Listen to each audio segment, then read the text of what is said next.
दोस्तों ये एक ऐसी सच्ची कहानी है। ये कहानी एक ऐसे बाप की है जो कि अपनी सगी बेटी को ये 20 साल के लिए अपने घर के बेसमेंट में कैद कर देता है। अब ये लड़की वहां से बाहर कैसे निकलेगी जानने के लिए बने रहिए वीडियो के एंड तक। इस कहानी की शुरुआत सैरा नाम की एक लड़की को दिखाते हुए होती है। अब क्योंकि सैरा अपने एक फ्रेंड की पार्टी में जाना चाहती थी, लेकिन सैरा के फादर उसे पार्टी में जाने से मना कर देते हैं और सैरा के फादर का नाम डॉन होता है। अब यहाँ पर सैरा अपनी मदर से कहती है कि आपने तो मुझसे कहा था कि मैं पार्टी में जा सकती हूँ, जिस पर सैरा की मोम से कहती है कि बेटा कोई बात नहीं, तुम आज नहीं तुम फिर कभी पार्टी में चले जाना। अब ये बात सुनकर सैरा को बहुत गुस्सा आता है और वो अपने रूम में चली जाती है। अब यहाँ पर हमें सैरा की बड़ी सिस्टर को भी दिखाया जाता है। अब उसी रात सैरा अपनी फैमिली से छिपकर अपने बेस्ट फ्रेंड क्रिस्टोफर के साथ उसी पार्टी में चली जाती है। अब इसके बाद जब सैरा की मदर उसे उसके रूम में चेक करने के लिए आती है तो वो पाती है कि वहाँ पर तो सैरा है ही नहीं, और ये बात जाकर वो अपने हस्बैंड यानी कि सैरा के फादर को बता देती है। अब ये बात सुनकर सैरा के फादर को बहुत गुस्सा आता है। पूरी रात क्रिस्टोफर के साथ उस पार्टी में मजा लेने के बाद सैरा अगले दिन अपने घर आती है। अब यहाँ पर सैरा के फादर उस पर काफी गुस्सा करते हैं और वो उसे काफी डांटते भी हैं। अब यहाँ पर सैरा की मदर भी पहुंच जाती है। अब इसके बाद सैरा नाराज होकर अपने रूम में चली जाती है। अब सैरा जब अपने रूम में होती है तब यहाँ पर उसकी माँ और उसकी बड़ी बहन पहुंचते हैं। अब ये तीनों माँ बेटी यहाँ पर बातें करने लगती है। सैरा यहाँ पर इन्हें बताती है कि 3 महीने के बाद मैं 18 साल की हो जाऊंगी और इसके बाद मेरा एक बचपन का फ्रेंड है, मैं उसके पास चली जाऊंगी, मैं उसके साथ काफी खुश रहूंगी और अपनी लाइफ को एंजॉय करूंगी। ये सभी बातें सैरा का फादर डॉन बाहर खड़े होकर सुन रहा था। अब इसके बाद सैरा का फादर अपने बेसमेंट में मौजूद एक सीक्रेट रूम को खोलता है और अब वो इंतजार करने लगता है 3 महीने बाद का, जब सैरा 18 साल की होगी। अब इसके बाद हमें 3 महीने बाद का सीन दिखाया जाता है जहाँ पर हमें सैरा को दिखाया जाता है जो कि फोन पर क्रिस्टोफर से बातें कर रही थी। अब सैरा की बड़ी बहन घर पर नहीं होती और उसकी माँ भी मार्केट चली जाती है और अब सैरा और उसके फादर ही घर पर अकेले रह गए थे। अब यहाँ पर सैरा का फादर उससे कहता है कि मुझे बेसमेंट के अंदर एक बॉक्स रखना है और मुझे तुम्हारी हेल्प चाहिए। अब इसके बाद ये दोनों उस बॉक्स को लेकर बेसमेंट के अंदर चले जाते हैं और यहाँ आकर डॉन उस सीक्रेट रूम के डोर को ओपन करता है। अब सैरा इस सीक्रेट रूम को देखकर काफी हैरान रह जाती है क्योंकि उसे पहले इसके बारे में नहीं पता था। इसके बाद डॉन सैरा को उस रूम के अंदर ले आता है और उसे अपनी बातों में उलझाने लगता है।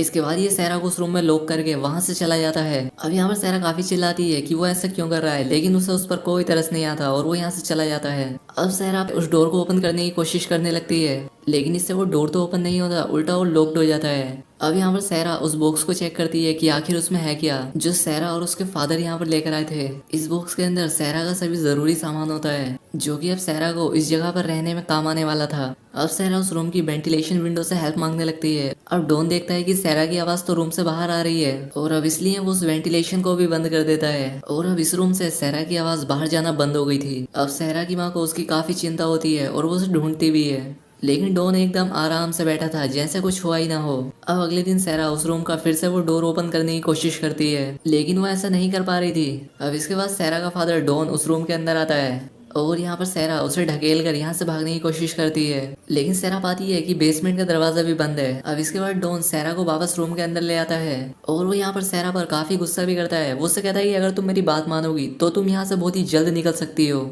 लेकिन यहाँ पर सैरा उसकी ये बात नहीं मानती, जिसके चलते डॉन को उस पर बहुत गुस्सा आता है और वो यहाँ अपनी बेटी के साथ ही जबरदस्ती कर देता है। अब इसके बाद सैरा की हालत खराब होने लगती है और उसे उल्टियाँ होने लगती हैं। अब सैरा के गुम होने के एक हफ्ते बाद पुलिस भी अपनी इन्वेस्टिगेशन कर रही होती है। यहाँ पर डॉन कहता है कि सैरा हमसे अलग होकर कहीं और चली गई है क्योंकि वो हमसे अलग होकर ही अपनी लाइफ को बिताना चाहती थी, जिस पर सैरा की मदर कहती है कि हाँ वो ऐसा कहती जरूर थी, लेकिन उसने कभी भी ऐसा करने के बारे में सोचा नहीं था। यहाँ पर वो पुलिस ऑफिसर कहता है कि हमें सैरा का वेट करना चाहिए, हो सकता है शायद वो हमसे कोई कांटेक्ट करे। दूसरी तरफ सैरा अपने फादर डॉन की हरकतों पर काफी दुखी थी। अब एक दिन क्रिस्टोफर सैरा का पता करने के लिए उसके घर पर आता है। अब यहाँ पर डॉन क्रिस्टोफर से बताता है कि सैरा अपने किसी बचपन के दोस्त के साथ भाग गई है। इसके बाद सैरा को बेसमेंट में 21 दिन बीत जाते हैं और अब सैरा 18 साल की हो चुकी थी और आज उसका बर्थडे होता है। अब डॉन सैरा के पास केक और कैंडल लेकर पहुंचता है। अब यहाँ पर डॉन सैरा से उस कैंडल्स को बुझाने के लिए कहता है। सैरा वैसे ही करती है जैसे डॉन कहता है। वो यहाँ पर डॉन की हर बात मान रही थी क्योंकि डॉन ने उससे कहा होता है कि मेरी बात मानने पर मैं तुम्हें बहुत ही जल्द यहाँ से बाहर निकाल दूंगा। अब यहाँ पर डॉन सैरा को एक ड्रेस पहनने के लिए देता है। डॉन यहाँ पर सैरा से कहता है कि तुम मुझे अपनी एक विश बताओ और मैं उसे पूरा करूंगा, जिस पर सैरा कहती है कि मेरी विश यही है कि मैं यहाँ से बाहर जाना चाहती हूँ, जिस पर डॉन कहता है कि नहीं अभी इसके लिए बहुत टाइम है। अब यहाँ पर सैरा कहती है कि मुझे यहाँ पर एक घड़ी और एक टीवी चाहिए। अब इसके बाद यहाँ पर डॉन एक बार फिर से सैरा के साथ जबरदस्ती करता है और अगले दिन डॉन सैरा को टीवी और घड़ी लाकर दे देता है। अब यहाँ पर सैरा फूड कैन की हेल्प से एक हथियार बनाती है और वो यहाँ पर डॉन को उसके करीब आने के लिए कहती है, लेकिन यहाँ पर डॉन समझ जाता है कि सैरा उसके साथ क्या करना चाहती है और इसलिए वो सैरा को बहुत ही बुरी तरह से पीट देता है, जिससे कि सैरा का हाथ भी टूट जाता है। अब यही सब चलते हुए पूरा 1 साल बीत जाता है और यहाँ पर हमें सैरा को दिखाया जाता है जो कि प्रेग्नेंट है। अब यहाँ पर सैरा को दर्द होने लगता है और सैरा एक बेटी को जन्म देती है, लेकिन डॉन अपनी बेटी को देखकर खुश नहीं था। अब इसी तरह से 4 साल बीत जाते हैं। सैरा की मॉम उसे काफी याद किया करती थी और सैरा एक बार फिर से प्रेग्नेंट हो जाती है। अब डॉन सैरा की मोम से कहता है कि मेरी प्रमोशन हो गई है, जिस पर सैरा की मोम कहती है कि हमें एक इन्वेस्टिगेटर हायर करना चाहिए जो कि सैरा को ढूंढ सके, लेकिन इस बात के लिए डॉन साफ इनकार कर देता है। दूसरी तरफ सैरा अपनी बेटी के साथ वही टीवी देखती है जो कि डॉन सैरा के लिए लाया था और ये दोनों माँ बेटी टीवी देखकर काफी खुश होती हैं, क्योंकि एक टीवी ही था जो उन्हें बोर नहीं होने देता था। अब कुछ समय के बाद सैरा एक और बच्चे को जन्म देती है और वो लड़का होता है। अब सैरा की बेटी काफी गंभीर रूप से बीमार हो जाती है क्योंकि उसे तेज बुखार था। अब डॉन उसे दवाइयां ला कर देता है और अब यहाँ पर भी सैरा और डॉन के बीच झगड़ा हो जाता है। अब हमें दूसरी तरफ क्रिस्टोफर को दिखाया जाता है जो एक बार फिर से सैरा के घर आता है सैरा के बारे में पता करने के लिए, और यहाँ पर क्रिस्टोफर सैरा की बहन से मिलता है। क्रिस्टोफर वो सारी बातें सैरा की बहन को बता देता है जो कि उस दिन डॉन ने इससे की थी, यानी कि सैरा अपने किसी बचपन के फ्रेंड के साथ भाग गई है। यहाँ पर सैरा की बहन क्रिस्टोफर से कहती है कि मुझे तो ऐसा लगता है कि शायद मेरे फादर ने ही सैरा को कहीं पर छिपा दिया है और मुझे ऐसा भी लगता है कि शायद सैरा ही हमें छोड़कर कहीं पर चली गई है। अब सैरा एक बार फिर से तीसरी बार प्रेग्नेंट होती है। अब डॉन और उसके वाइफ के बीच सैरा को लेकर बहस हो जाती है। यहाँ पर सैरा की बहन डॉन से कहती है कि आप हमेशा सैरा पर गुस्सा किया करते थे। अब यहाँ पर सैरा की मदर नाराज होकर यहाँ से चली जाती है और उसे मनाने के लिए डॉन भी उसके पीछे चला जाता है और यहाँ पर उसकी जेब से बेसमेंट की चाबी गिर जाती है। अब यहाँ पर सैरा की बहन उन कीज को उठा लेती है और बेसमेंट में जाती है चेक करने के लिए। अब यहाँ आकर सैरा की सिस्टर को अलग अलग तरह की चीजें देखने को मिलती हैं और ये चीजें देखकर सैरा की बहन ये सोचने पर मजबूर हो जाती है कि आखिर ये सब चीजों का यहाँ पर यूज क्या है। अब इतनी ही देर में डॉन भी यहाँ पर पहुंच जाता है और वो सैरा की सिस्टर को यहाँ से बाहर भेज देता है। अब सैरा ने जिस तीसरे बच्चे को जन्म दिया होता है वो डॉन से कहती है कि तुम मेरे इस बच्चे को मेरी माँ के पास ले जाओ और ये बच्चा उसे ही दे देना। अब ये बात सुनकर डॉन को एक आइडिया आता है और वो चुपके से उस बच्चे को अपने घर के दरवाजे के बाहर रख देता है। सैरा की माँ उस बच्चे की आवाज सुनकर बाहर आती है। अब यहाँ पर उसे उस बच्चे के साथ कागज पर लिखा एक नोट भी मिलता है और उस पर लिखा होता है कि मॉम ये मेरा बच्चा है और मेरी फाइनेंशियली कंडीशन इतनी अच्छी नहीं है कि मैं इसे ठीक से पाल सकूं और इसलिए इस बच्चे को आप ही रख लीजिए। और इसलिए सैरा की मॉम उसे अपने घर के अंदर ले आती है, यानी कि इसने इस बच्चे को अडॉप्ट कर लिया था। और तभी डॉन को यहाँ पर एक और नोट भी मिलता है जिस पर लिखा हुआ था कि डैड ने मुझे बेसमेंट में कैद कर रखा है। अब ये देखकर डॉन को बहुत गुस्सा आ जाता है और वो यहाँ पर सैरा को पनिशमेंट देने के लिए एक बार फिर से उसके साथ जबरदस्ती करता है।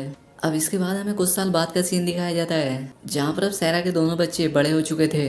अब एक दिन डॉन सैरा की बेटी को काफी बुरी नजरों से देखता है। अब यहाँ पर सैरा डॉन के बुरे इरादे समझ चुकी थी। वो जान गई थी कि अब उसकी नजर उसकी बेटी पर है। सैरा अपनी बेटी के बारे में काफी दुखी होती है क्योंकि उसकी बेटी को अस्थमा होता है। अब एक दिन सैरा देखती है कि छत से पानी टपक रहा होता है। अब सैरा सोचती है कि शायद ऊपर कोई कच्ची जमीन होगी और इसे तोड़कर हम किसी की हेल्प ले सकते हैं। अब सैरा उस जगह पर एक छेद करती है और रात होते ही उस छेद से एक लाइट बाहर निकालती है। उस लाइट को सैरा का एक पड़ोसी देख लेता है, लेकिन वो बेवकूफ ये बात जाकर डॉन को बता देता है कि तुम्हारे बेसमेंट के एक छेद से लाइट आ रही है। अब ये बात सुनकर डॉन को सैरा पर बहुत गुस्सा आता है और वो उसे जाकर बहुत ही बुरी तरह से मारता है। वो यहाँ उसे इतनी बुरी तरह से मारता है कि सैरा का मिसकैरेज हो जाता है और उसका बच्चा मर जाता है।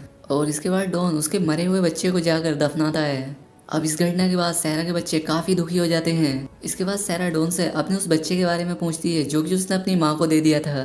डॉन सैरा से कहता है कि अगले मंथ वो एक टूर्नामेंट खेलने वाला है। इसके बाद सैरा का बेटा कहता है कि मैं भी बाहर खेलने के लिए जाना चाहता हूँ। वो कहता है कि हमें भी और बच्चों की तरह बाहर जाना चाहिए, बाहर खेलना चाहिए। जिस पर डॉन कहता है कि जब तुम्हारी माँ का बिहेवियर मेरे लिए अच्छा हो जाएगा तब मैं तुम्हें यहाँ से बाहर ले जाऊंगा और तब तुम भी और बच्चों की तरह बाहर खेल सकोगे।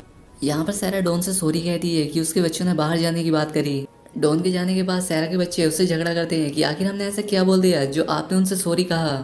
जिस पर सैरा कहती है कि मैं तुम्हें बस उससे बचा रही थी। अब यहाँ पर सैरा काफी दुखी होती है और वो क्रिस्टोफर को काफी मिस करती है क्योंकि यहाँ आने से पहले वो क्रिस्टोफर से ही मिली थी और उसके साथ उसने काफी अच्छा समय स्पेंड किया था। सैरा अपने दोनों बच्चों को डॉन की सभी हकीकत बता देती है। अब ये बातें सुनकर वो दोनों बच्चे काफी हैरान हो जाते हैं ये दोनों बच्चे यहाँ पर काफी डर जाते हैं और इससे सहरा के बेटे को अस्थमा का अटैक आ जाता है। अब सच बताने के चलते डॉन को सहरा पर काफी गुस्सा आता है और इसलिए वो सहरा को फिर से पीटता है, लेकिन यहाँ पर सहरा का बेटा डॉन को ऐसा करने से रोकता है। अब इन्हें सजा देने के लिए डॉन बेसमेंट से बाहर जाता है और बेसमेंट की लाइट बंद कर देता है। अब कुछ दिन बाद का सीन दिखाया जाता है जहाँ पर डॉन की जॉब भी चली गई थी और अब उसकी सेविंग्स भी धीरे धीरे खत्म होने लगी थी। अब यहाँ पर डॉन की वाइफ उससे कहती है कि आखिर तुम्हारी सेविंग्स खत्म कहाँ पर हो रही हैं।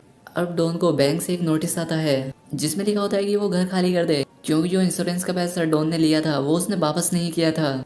और अब यहाँ पर डॉन सहरा और उसके बच्चों को खत्म करने का प्लान बनाता है, क्योंकि अब वो ये सब मैनेज नहीं कर सकता था। वो वेंटिलेशन के रास्ते से अपनी गाड़ी का धुआं अंदर छोड़ता है, लेकिन तभी यहाँ पर सहरा का वो बेटा आ जाता है जो कि उसने अपनी माँ को दिया था और अब इस वजह से डॉन को गाड़ी बंद करनी पड़ती है। अब फिर से कई साल बीत जाते हैं और हम देखते हैं कि सहरा के बेटे को फिर से अस्थमा का अटैक आया है। सहरा डॉन से कहती है कि मैं अपने बेटे का डॉक्टर से चेकअप कराना चाहती हूँ, लेकिन इस बात के लिए डॉन साफ इनकार करता है। लेकिन यहाँ पर सहरा उससे काफी रिक्वेस्ट करती है और यहाँ पर डॉन सहरा के बेटे की हालत देखकर इस बात के लिए राजी हो जाता है। अब यहाँ पर डॉन सिर्फ सहरा और उसकी बेटी को ही बाहर लेकर जाता है और वो उसके बेटे को अंदर ही छोड़ देता है। सहरा जब बेसमेंट से बाहर आती है तब उसे अपना घर देखकर काफी अच्छा लगता है। अब सहरा की बेटी को हॉस्पिटल ले जाया जाता है और काफी मुश्किल के बाद उसकी जान बचा ली जाती है। अब यहाँ पर एक लेडी डॉक्टर होती है जो कि सहरा को एक फॉर्म भरने के लिए देती है।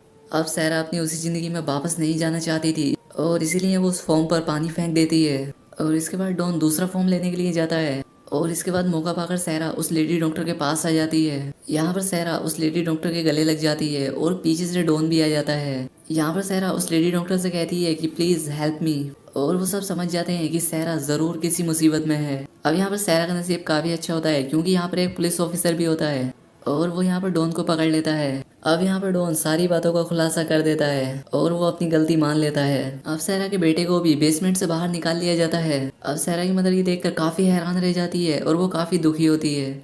इसके बाद डॉन को जेल हो जाती है और इसके बाद सहरा अपनी माँ और बहन के साथ वापस आकर काफी खुश होती है और अब उसके बच्चे भी काफी खुश होते हैं। और अब सहरा से मिलने के लिए क्रिस्टोफर आता है क्योंकि उसने सहरा के बिना अभी तक किसी और लड़की से शादी नहीं की थी। और अब सहरा और क्रिस्टोफर एक लॉन्ग राइड पर चले जाते हैं और अब इसी के साथ ये मूवी यहाँ पर एंड हो जाती है। दोस्तों वीडियो कैसी लगी कमेंट करके जरूर बताएं, साथ ही चैनल को सब्सक्राइब और वीडियो को लाइक जरूर करें। तो आज के लिए बस इतना ही, मिलते हैं हमारी नेक्स्ट